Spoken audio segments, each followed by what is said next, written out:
صلی اللہ علیہ وسلم کی ولادت کا واقعہ جو ہوا، علامہ ابن جوزی رحمۃ اللہ علیہ کے بیان کے مطابق آپ کی ولادت باسعادت عام الفیل کے سال میں ہوئی۔ اس پہ تو سب کا اجماع ہے۔ عام الفیل کا سال کو فیل کہتے ہیں ہاتھی کو، اور عام الفیل کا معنی ہے ہاتھیوں والا سال، اور ہاتھیوں والا سال سے مراد سورۃ الفیل کے اندر جو واقعہ ہے وہ ہے مراد ہے کہ ابرہہ اپنے ہاتھیوں کے لشکر کو لے کر بیت اللہ کو ڈھانے کی نیت سے آیا تھا۔ اللہ تعالیٰ نے چھوٹی چھوٹی چڑیوں پرندوں کے ذریعے اس کو نیست و نابود کر دیا، اور اکثر فقہاء محدثین مفسرین نے اس ابرہہ کے لشکر کی بربادی کو نبی کریم صلی اللہ علیہ وسلم کی ولادت سے قبل ہونے والا آپ کا معجزہ بتلایا ہے کہ چونکہ آپ کی ولادت ہونے والی تھی، اس کا معجزہ اللہ نے پہلے ہی ظاہر فرما دیا کہ ابرہہ اپنے لشکر سمیت ہلاک اور برباد ہو گیا۔ تو اس سال کو عام الفیل کہا جاتا ہے۔ اب بعض روایتوں میں موجود ہے کہ اس واقعے کے 50 یا 55 دن بعد آپ کی ولادت ہوئی ہے، تو گویا کہ اسی سال میں آپ کی ولادت ہوئی۔ اس میں سب کا اتفاق ہے۔ البتہ ربیع الاول کا مہینہ تھا، اور دوشنبہ کہا جاتا ہے پیر کے دن کو۔ ربیع الاول کے مہینے میں پیر کے دن آپ کی پیدائش ہونے میں کسی کا کوئی اختلاف نہیں ہے۔ البتہ تاریخ کون سی تھی پیدائش کی ربیع الاول کی؟ 1 تاریخ، 5 تاریخ، 8 تاریخ، 7 تاریخ، 10 تاریخ، 12 تاریخ، 18، 17 تاریخ، جتنی تاریخیں میں نے لی ہیں یہ ساری کتابوں میں موجود ہے۔ بتلائیے کتنے اختلاف ہے؟ شروع سے لے کر 5-6 تاریخیں موجود ہیں۔ 2 ربیع الاول، 8 ربیع الاول، 10 ربیع الاول، 9 ربیع الاول، 12 ربیع الاول جو سب سے زیادہ مشہور ہے، 17 ربیع الاول اور 18 ربیع الاول۔ یہ احادیث کتابوں کے اندر تاریخ میں یہ تاریخیں موجود ہیں آپ کی پیدائش کے متعلق۔ تو آپ کی پیدائش کی تاریخ میں بڑا اختلاف ہے، اور پھر بہت زیادہ اس اختلاف کو اگر سمیٹا جائے تو پھر 2 تاریخیں بہت زیادہ واضح ہوتی ہیں۔ ایک تاریخ ہے 8 ربیع الاول کی، دوسری ہے 12 ربیع الاول کی، کہ زیادہ گمان لوگوں کا یہ ہے کہ آپ کو 8 کی پیدائش ہے یا پھر آپ کی 12 کی پیدائش ہے۔ چلو 8 کی پیدائش ہے یا 12 کی پیدائش ہے، لیکن یہ مہینہ آپ کی پیدائش کا مہینہ ہے۔ پیدائش کو ہمارے ہاں اردو زبان میں میلاد کہا جاتا ہے، اسی وجہ سے عید میلاد النبی کے نام سے ہمارے ہاں ایک عید منائی جاتی ہے۔ اب ذرا اس کے متعلق بھی سن لیجئے۔ نبی کریم صلی اللہ علیہ وسلم ہمارے لیے اسوہ حسنہ ہے۔ لقد کان لکم فی رسول اللہ اسوۃ حسنہ، آپ کی ذات بابرکات ہم سب کے لیے اسوہ حسنہ ہے، بہترین نمونہ ہے، آئیڈیل ہے، ہمیں زندگی میں کیا کرنا ہے۔ نبی کریم صلی اللہ علیہ وسلم نے ہر کام کیا ہے۔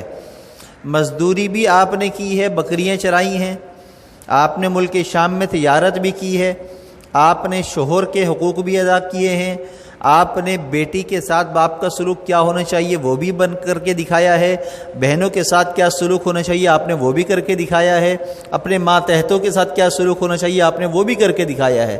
زندگی کا کوئی شعبہ ایسا نہیں ہے جہاں پر آپ کی کوئی مثال نہ ہمیں ملتی ہو۔ لہذا ایسا کیسے ممکن ہے کہ زندگی کے تمام کاموں کی مثالیں موجود، صرف پیدائش کی خوشی منانے کی مثال موجود نہ ہو؟ یہ کیسے ممکن ہو سکتا ہے؟ لہذا وہ بھی ہمارے پاس موجود ہے، اور وہ کیا ہے؟ نبی کریم صلی اللہ علیہ وسلم کو نبوت کا جو آپ نے اظہار فرمایا ہے، آپ کو جو مبعوث کی 40 سال کی عمر میں، اس کے بعد 23 سال آپ کا دور نبوت ہے۔ اس 23 سالہ دور نبوت میں جتنے بھی آپ نے کام کیے ہیں وہ سب شریعت ہے، اور اس سے پہلے والے جو کام کیے ہیں وہ بھی غیر شریعت نہیں ہیں، لیکن جن کاموں کی آپ نے توثیق فرما دی، جس کی آپ نے تصدیق فرما دی، جس میں آپ نے اس کی رہنمائی فرما دی، تو وہ شریعت کا جز بن گیا، شریعت کا حصہ بن گیا۔ اب آپ کی نبوت کے بعد 40 سال کے بعد 23 سالہ زندگی کے اندر 23 مرتبہ ربیع الاول کا مہینہ آیا۔ آپ نے خوشی کیسے منائی؟ ایک مرتبہ پیر کے دن آپ نے روزہ رکھا۔ ایک صحابی نے سوال کیا کہ یا رسول اللہ صلی اللہ علیہ وسلم آپ نے روزہ کیوں رکھا؟ اس کی کیا وجہ ہے؟ آپ نے فرمایا کہ یہ میرے پیدائش کا دن ہے، یہ میرے پیدائش کا دن ہے۔ تو آپ نے اپنی پیدائش کے دن کیا کیا؟ روزہ رکھا۔ تو مثال موجود ہے۔ ہمیں آپ کی پیدائش منانی ہو یا اپنی برتھ ڈے منانی ہو تو اس کا طریقہ کیا ہے؟ روزہ رکھیں. روزہ رکھ کر ہم اللہ کے سامنے اظہار کریں کہ اے اللہ، آج کی تاریخ کو میں پیدا ہوا تھا اور دوبارہ یہ تاریخ جو لوٹ کر آئی ہے تو میری زندگی کا 1 سال کم ہو گیا ہے. میں آپ کے حضور عبادت کر کے روزہ رکھ کر میں اس بات کا اظہار کر رہا ہوں، اللہ جس طرح روزے میں اپنے آپ کو پاک صاف رکھ رہا ہوں، آگے کی زندگی میں بھی مجھے پاک صاف فرما دیجیے. تو مثال موجود ہے کہ ہمیں کیا کرنا ہے؟ پیدائش پہ روزہ رکھنا ہے. نبی کریم صلی اللہ علیہ وسلم کے زمانے کے بعد صحابہ کرام رضوان اللہ علیہ مجمعین کا زمانہ آیا. حضرت ابوبکر صدیق رضی اللہ تعالیٰ عنہ کا دور خلافت، پھر حضرت عمر فاروق، پھر عثمان غنی، علی المرتضیٰ، آگے امیر معاویہ، تمام خلافتیں چلتی رہیں. کسی بھی دور میں کہیں پر بھی کوئی ایک واقعہ بھی ایسا نہیں کتابوں میں ملتا کہ جس میں کسی صحابی نے یا تابعین میں سے کسی نے آپ کی یوم ولادت پر یا ربیع الاول کے مہینے میں کوئی بھی جلسہ، جلوس، نعت خوانی یا کوئی ایسا پروگرام کیا ہو، یا آپ کی خوشی کے اندر گھر میں ہی کھانا بنایا ہو یا گھر میں ہی سب کو جمع کیا ہو. ایسی کوئی مثال نہیں ملتی.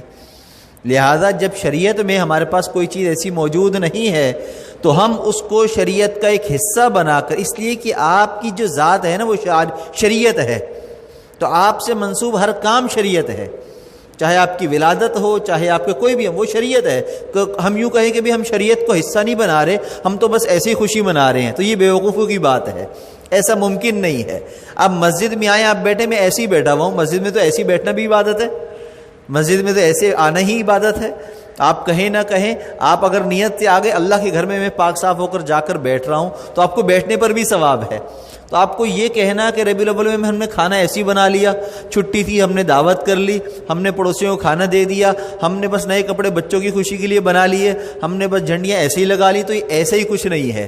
یہ شریعت سے منسوب ایک واقعہ ہے، ایک جو ہے وہ ہمارے پاس ایک چیز موجود ہے. لہذا اس سے منسوب جو بھی کام ہم اس دن میں کریں گے، اس مہینے میں کریں گے، وہ سب کا سب میلاد ہی کہلائے گا. لہذا میلاد کی مثال ہمیں اس طرح کی جس طرح آج کل کے رواج میں موجود ہے نہیں ملتی، تو ہمیں اس کو منانا بھی نہیں ہے، ہمیں اس کو اپنانا بھی نہیں ہے. ہم نے کس چیز کو اپنانا ہے؟ جو صحابہ کرام رضوان اللہ علیہ مجمعین نے کیا، اور وہ کیا تھا؟ آپ کی اتباع. آپ کی اتباع. آپ نے روزہ رکھا تو پوچھا روزہ کیوں رکھا؟ آگے آئندہ پھر صحابہ نے بھی روزہ رکھنا شروع کر دیا، اور آج تک یہ مثال موجود ہے. حرمین شریفین چلے جائیں، پیر کے دن اور جمعرات کے دن نفلی روزہ ہے، لیکن وہاں پر کھجوریں افطار کے وقت بٹ رہی ہوتی ہیں. کیا ظاہر ہوتا ہے؟ کہ وہاں کے لوگ آج بھی روزہ رکھتے ہیں. آپ کی اسی سنت پر عمل کرتے ہوئے کہ آپ پیر اور جمعرات کو روزہ رکھتے تھے، لیکن آپ صرف ربیع الاول میں نہیں رکھتے تھے، آپ تو پورا سال رکھتے تھے. آپ تو ہر پیر اور ہر جمعرات کا روزہ رکھتے تھے. کبھی سفر کی وجہ سے چھوڑ بھی دیتے تھے، لیکن عام معمول تھا آپ کا یہ نفل روزہ رکھنے کا. لہذا ہم پورا سال ربیع الاول منائیں، ہم پورا سال روزوں کا اہتمام کر لیں، پورا سال ہم پیر اور جمعرات کو آپ کا میلاد منا لیں روزہ رکھ کر، تو یہ بہت ہی خوشی کی بات ہے. اور یہی اصل اتباع ہے، یہی اصل